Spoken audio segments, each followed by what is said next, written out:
कुछ शब्द कुछ रेखाएं। लेखक विष्णु प्रभाकर। सस्ता साहित्य मंडल, नई दिल्ली से 1965 में प्रकाशित।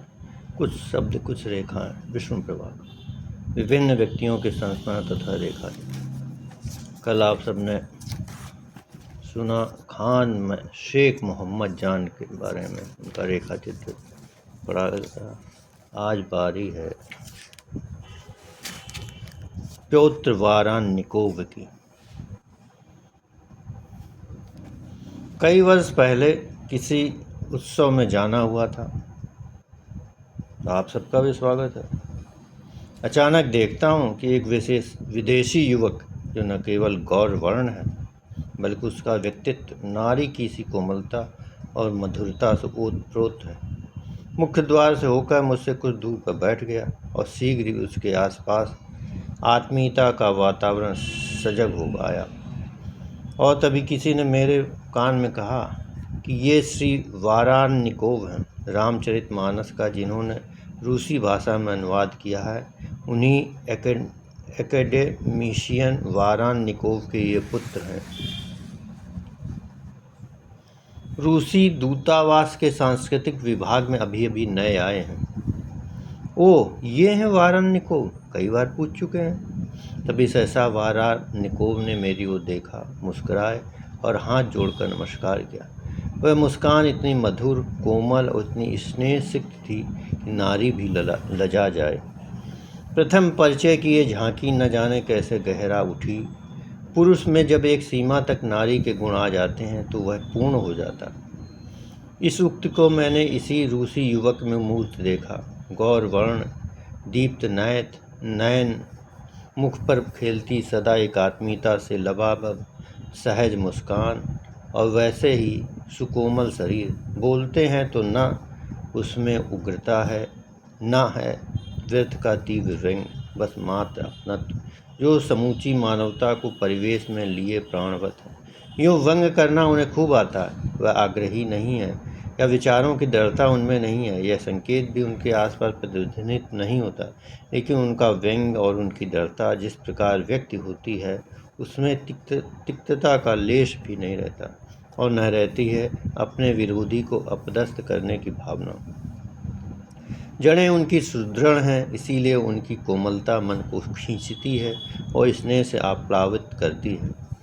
वारान्निकोव अत्यंत सरल हैं, इसीलिए अत्यंत स्नेहिल हैं। कोई रेखा, कोई वृत्त, कोई सीमा उनके मन को नहीं बांधती, ये बात नहीं। वह जिस देश के हैं उसकी सीमाएं हैं, भौगोलिक ही नहीं सैद्धांतिक भी, और वह उन सीमाओं का सम्मान करते हैं। उस समय उनकी आंखों में झांकने का मुझे अवसर मिला है। एक क्षण के लिए भी मैंने वहाँ न तो संकोच पाया और न द्विधा।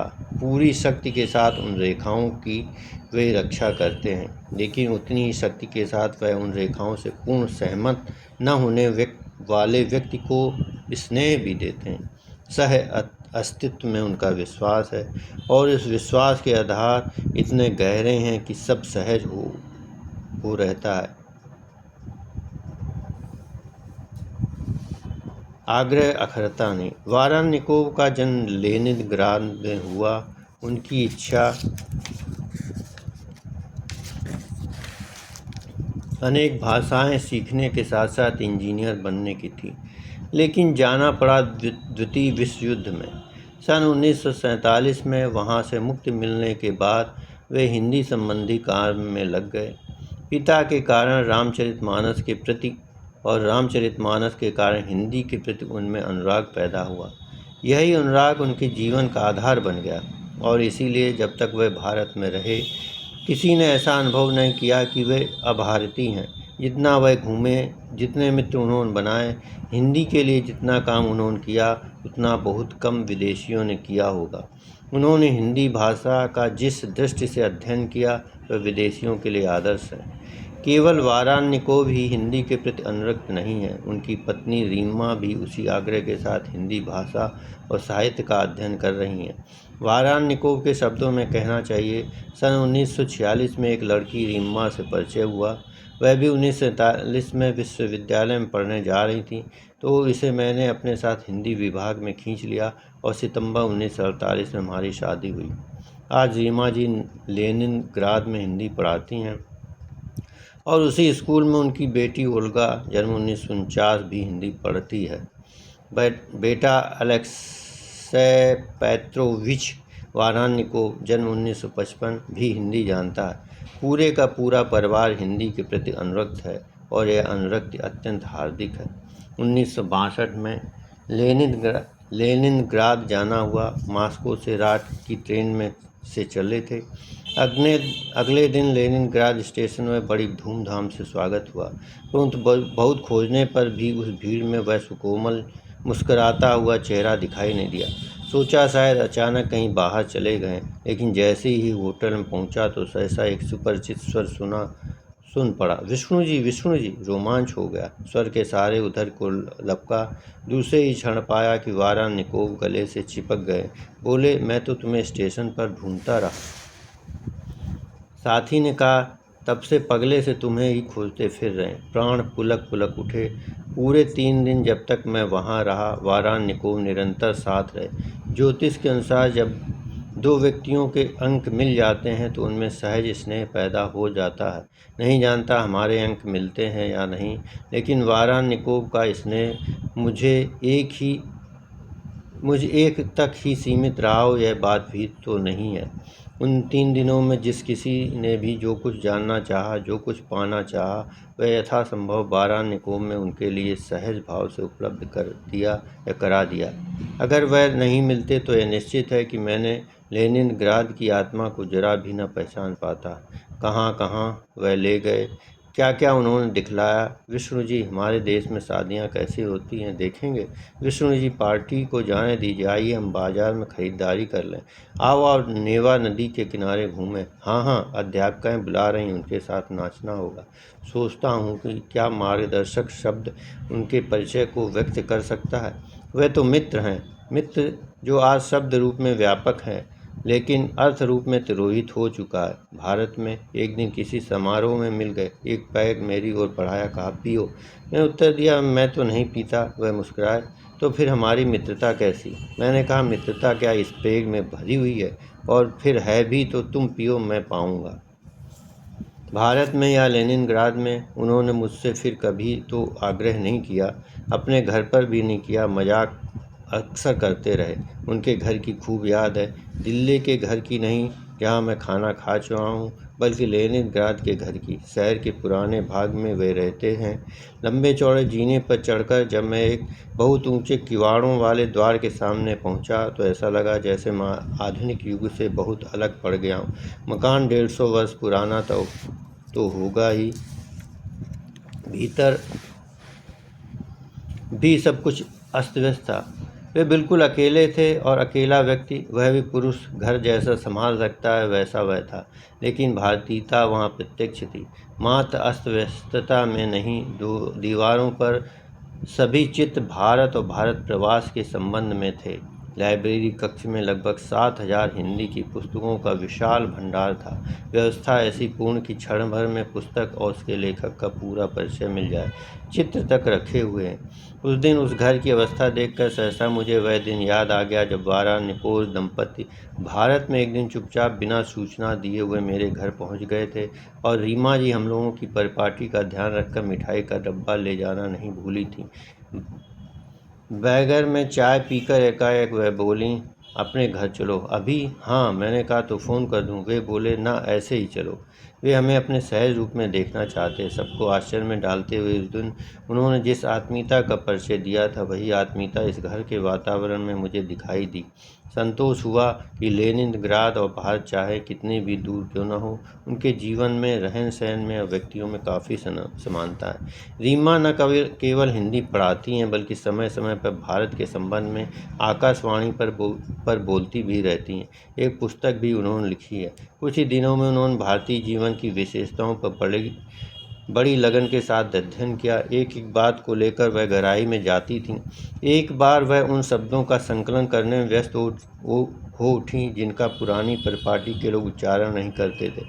वे लोग सांप को साप नहीं देवता कहते थे, चूड़ी टूटने को होना, दुकान बंद करने और दिया बुझाने को बढ़ा देना कहते थे। संयुक्त परिवार प्रणाली का भी उन्होंने अध्ययन किया और हमारे परिवार में इसीलिए विशेष रुचि ली। रीमा जी जहाँ पारिवारिक और सामाजिक जीवन का अध्ययन करती रहीं, वारान्निकोव ने वहाँ हिंदी साहित्य का अध्ययन किया। उन्होंने हिंदी व्याकरण जैसे शुष्क विषय को लेकर कई पुस्तकों का रूसी भाषा में अनुवाद किया है। भाषा विज्ञान की दृष्टि से उन्होंने प्रेमचंद की कई कहानियों का अध्ययन किया है। ललित साहित्य का भी अनुवाद किया है। दोनों ने मिलकर अश्क के उपन्यास चलन तथा मेरी 2 दर्जन कहानियों का अनुवाद अभी अभी प्रकाशित किया है। वारान्निकोव परिवार को देखकर कभी कभी भ्रम होने लगता है ये भारतीय तो नहीं है। रूप रंग में अंतर हो सकता है, लेकिन जहाँ तक आत्मा का संबंध है वह 16 आने भारतीय हैं। पुनर्जन्म सत्य है या नहीं, लेकिन भारतीय मान्यता के अनुसार वारान्निकोव या तो पिछले जन्म में भारतीय थे या फिर अगले जन्म में भारतीय होंगे। हिंदी के संबंध में अब तक वह लगभग 100 से ऊपर पुस्तकें अथवा लेख लिख चुके हैं। काशी नागरी प्रचारणी सभा के आजीवन सदस्य हैं। विश्वेश्वरानंद वैदिक शोध संस्थान के पत्र व्यवहारी सदस्य हैं। रूस भारत सांस्कृतिक समिति के तो वे प्राण हैं। वे भारत के मित्र, हिंदी साहित्य के साधनशील पाठक और शोधक तो हैं ही, लेकिन मानवता में जो कुछ सहज मधुर है उसके वे सच्चे प्रतीक भी हैं। इसीलिए एक क्षण के लिए भी जब वह किसी के संपर्क में आ जाते हैं तो वह उन्हीं का हो रहता। उस दिन जस्टिस तेज सिंह से बातें हो रही थीं, न जाने किधर से होकर वारान्निकोव का जिक्र आ गया। वे मुस्कुराकर बोले, अच्छा वह वारान्निकोव जो छोटे से खूबसूरत व्यक्ति हैं। मैं प्रथम श्रेणी से रेल यात्रा कर रहा था तो किसी स्टेशन पर वह भी उसी कक्ष में आ गए। मैंने अंग्रेजी में कुछ पूछा तो वो तुरंत बोले, आप अपनी देश की राष्ट्रभाषा हिंदी में क्यों नहीं बात करते? अपने देश में अपने ही विचारों को व्यक्त करने के लिए आप आज भी विदेशी भाषा का आश्रय लेते हैं। क्या सचमुच आप स्वतंत्र हो गए हैं? मैं सचमुच उस दिन लाज से गड़ गया। एक नहीं, ऐसी अनेक घटनाएं मैंने सुनी। स्वयं भी उनकी मीठी ताड़ना अनेक बार मुझे मिली है। अंग्रेजी बोलते सुनकर वह कह उठते, आप लोग अंग्रेजी के कैसे दास बन गए, उसके बिना काम ही नहीं चला पाते। मुझे भी अंग्रेजी आती है और भाषाएं भी जानता हूँ, लेकिन अपनी बात जितनी अच्छी तरह अपनी मातृभाषा में कह सकता हूँ उतनी अच्छी तरह किसी विदेशी भाषा में नहीं। अंग्रेजी को यह दास्तां हमारे रक्त में घुल मिल गई है और आज भी जब वह सब प्रयत्नों के बावजूद मुझ पर हावी हो जाती है तो वारान्निकोव का वह व्यंग से मुस्कुराता हुआ चेहरा आंखों में उभर उठता है, मानो कहते हो, देखा तुम स्वतंत्र कहाँ हो। और तब मैं जैसे सजग हो उठता हूँ। वारान्निकोव और रीमा हमारे लिए विदेशी नहीं हैं, हमारे अपने हैं। विश्व परिवार की दृष्टि से नहीं, अपने सीमित परिवार की दृष्टि से भी। तो क्या आश्चर्य की बात नहीं है? जब यह आश्चर्य सहज होगा तभी विश्व का वैषम्य दूर होगा। उसकी नींव पड़ चुकी है। वारान्निकोव परिवार उसी नींव की ईंट है। तो आज बस इतना ही।